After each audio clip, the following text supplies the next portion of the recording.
Les réseaux d'ambassadeurs de la paix désormais installés en Ituri avec mission principale de militer pour le retour de la paix durable.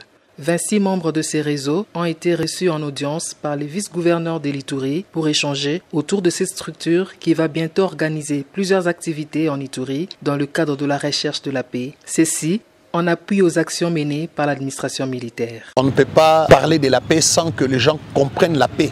C'est pourquoi il y aura des conférences où nous allons inviter toute la population et des conférences internationales où il y aura des visiteurs qui vont venir de loin, qui vont venir pour sensibiliser les gens sur la paix et aussi aller dans des coins et des recoins.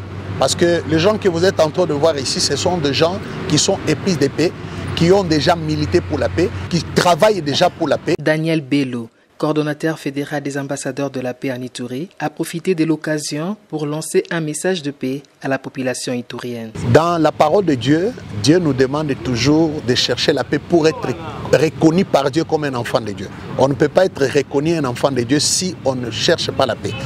C'est pourquoi nous demandons à toute la population de travailler pour la paix, d'oublier l'ethnie, les tribus, tout ça, de considérer l'Ituri comme notre priorité à tous et la paix comme notre priorité à tous. Créé en 1991 en RDC, les réseaux d'ambassadeurs universels pour la paix œuvrent dans plus de 30 pays en Afrique et sera implanté sur toute l'étendue de la province de l'Ituri pour atteindre ses objectifs, notamment apporter sa contribution dans la recherche de la paix dans cette partie du nord-est de la RDC.